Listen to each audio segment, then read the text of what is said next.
मधु क्रांति be farmers welfare society ने मुख्यमंत्री के नाम जिला कलेक्टर को ज्ञापन दिया है। ब्रांडेड शहद कंपनियों, निर्यात कंपनियों द्वारा शहद में मिलावट की जांच के लिए स्वतंत्र एसआईटी गठित करने तथा मधुमक्खी पालकों, शहद उत्पादक किसानों की शहद खरीदारी शुरू कराने की ज्ञापन में मांग की गई है।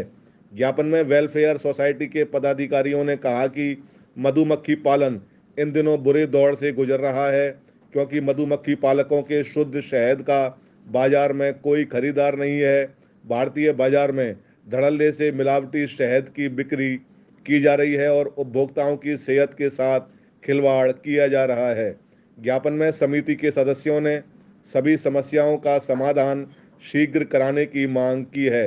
ज्ञापन देने वालों में भगवान सिंह, राजकुमार शर्मा, विनोद शर्मा, बबलू, फूल सिंह, धर्मेंद्र, गोपाल, साहब सिंह, हरभजन सिंह, रघुवीर सिंह, बदन सिंह, बॉबी, लाल सिंह, सुभाष चंद्र आदि मौजूद रहे।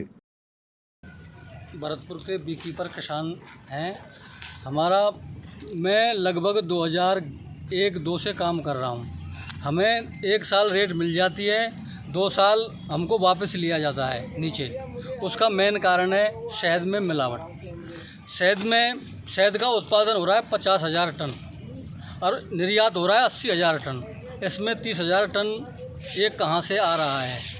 हमारे संगठन ने नेशनल बी बोर्ड, एक्सपोर्टर, फैक्ट्रियाँ, इनमें एसआईटी टीम की जांच होनी चाहिए। ये शहद कहाँ से, जो 30,000 टन शहद आ रहा है, ये कहाँ से आ रहा है? इसमें हमको ठोस सबूत के साथ जानकारी है।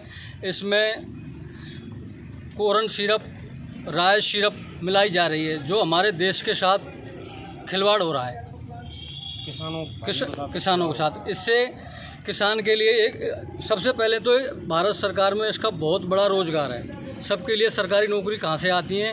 इससे बहुत अच्छा रोज़गार मिला हुआ है।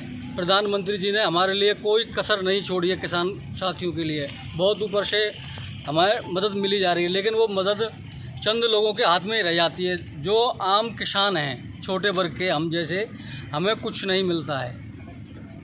तो हमारा कलेक्टर साहब से ये निवेदन है कि हमारे अब तक जो हम ज्ञापन देते हैं वो कूड़ा पात्र में ही चले जाते हैं। हम हाथ जोड़कर विनम्र निवेदन है कि हमारे 5 साथी अब तक सुसाइड कर चुके हैं, आत्महत्या कर चुके हैं, और अब जो बचे हुए बीकीपर साथी हैं वो आत्महत्या करने की कगार पर हैं। कारण ये है साहब, अब मैं बताता हूँ आपको, अब की बार संगठन ने बड़ी मुश्किल से अब की बार इनसे रेट लिया था, जबकि वो रेट हमें बेनिफिट रेट नहीं था, मार्जिन रेट नहीं था, वो हमें उत्पादन लागत रेट ही था 150 रुपये। उसका हमें संगठन के दबाव से मस्टर्ड शहद तो हमारा ख़रीद लिया गया।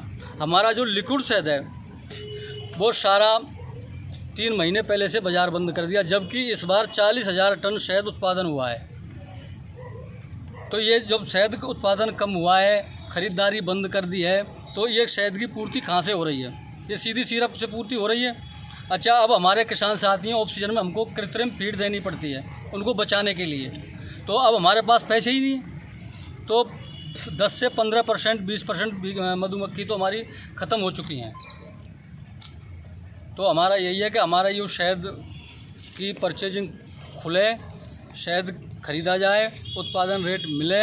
अच्छा, इससे किसान को भी नुकसान है। अगर मधुमक्खी ख़त्म हो जाएगी, जो परागण क्रिया है वो फसल से 10 से 15-20% तक इससे फसल बढ़ोतरी होती है। अगर मधुमक्खी नहीं रहेगी तो फसल भी 15 से 20% कम हो जाएगी।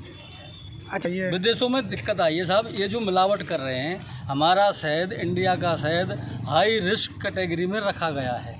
उसका कारण है यो सिरप की मिलावट। अच्छा, कहाँ कौन से देश हैं जहाँ पे हुआ है? तो फॉरेन कई कंट्रियों में जाता है, हाँ, ऑस्ट्रेलिया वगैरह हर देशों में जाता है। तो अगर ये इसको मिलावट नहीं करेंगे, हमें अच्छा रेट मिलेगा तो हमारा किसान खुशहाल रहेगा। क्या नाम है आपका? मेरा नाम जिला अध्यक्ष भरतपुर साहब सिंह, और मेरे ये सब तमाम बीकीपर साथी हैं।